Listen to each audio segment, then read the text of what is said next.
So have you ever wondered just what makes a beach? I'm sure you've looked under the rock and saw the crabs and creepy crawlies under it. But did you ever wonder where that rock came from? Hi, I'm Beth Cullen. And I'm Gino Lucchetti, and we're here on the shores of Vashon Island today to answer the question, where do our beaches come from? In King County, we're surrounded by water. Puget Sound, our rivers, lakes, and little creeks. And who doesn't love to visit those places and the beaches along them? I can't move, my feet are stuck. But have you ever wondered about the sand or the rock? Where do they come from? Where does all this sand come from? I would guess the bottom of the ocean floor. From the tide, maybe? I would say that the beaches come from it's a process of the ocean and the waves and the current working on the floor. Under the water. It's always kind of a standing joke. My husband's from California, so he always just says they truck it in from California because we don't have real sand beaches up here. Good try.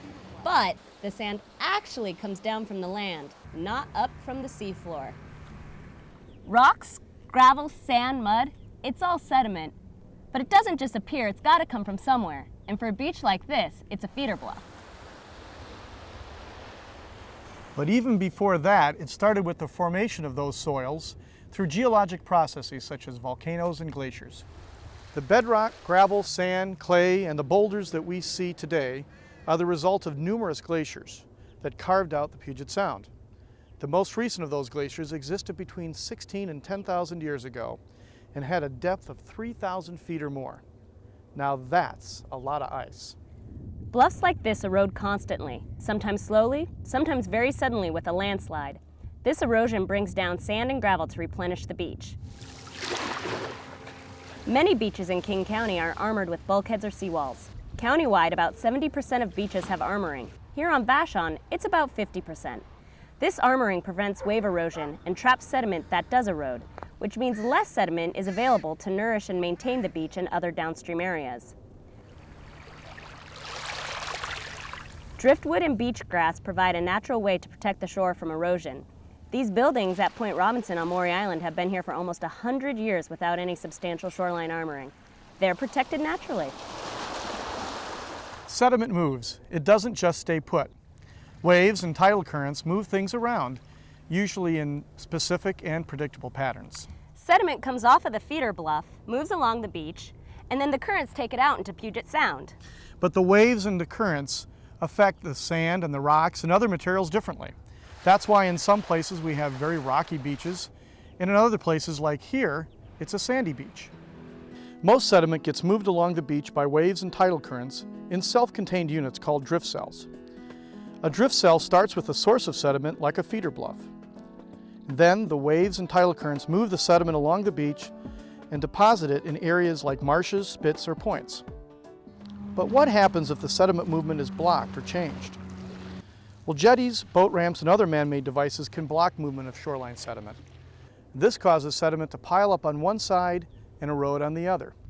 Bulkheads intensify wave energy, causing small particles, like sand, that would normally deposit and be stored on the beach to wash away, leaving a rockier beach. Natural beaches provide excellent habitat for many different types of animals. For example, this kind of salt marsh used to be pretty common here in King County. Now it's hard to find. This type of marsh requires an unarmored beach and a source of sediment.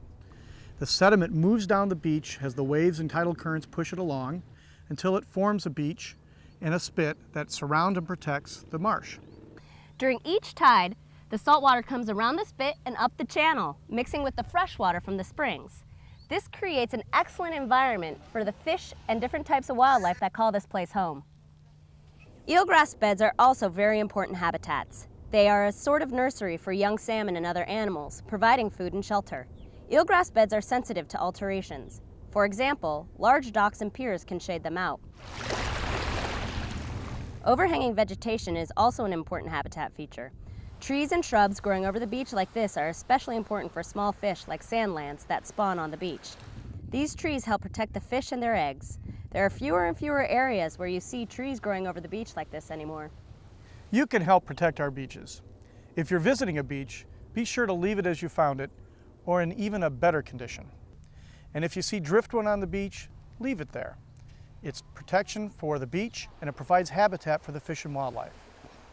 And if you bring litter to the beach, be sure to pack it out, and even go one step further and pack out extra litter. If you're lucky enough to live along the beach, leave the trees to overhang the beach, or plant your shoreline with native trees such as the beautiful cedar and madrona. Look into natural methods for protecting your shoreline. Beaches are in constant motion, and our actions can affect the way sediment moves on a beach.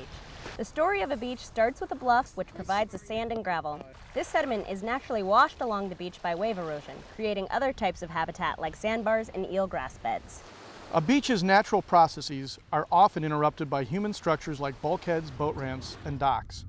If we're not careful, we alter beaches and make them less desirable for people and the fish and wildlife we all enjoy. By being aware of these impacts and using improved practices, we can keep our beaches in a better condition for people, fish, and wildlife.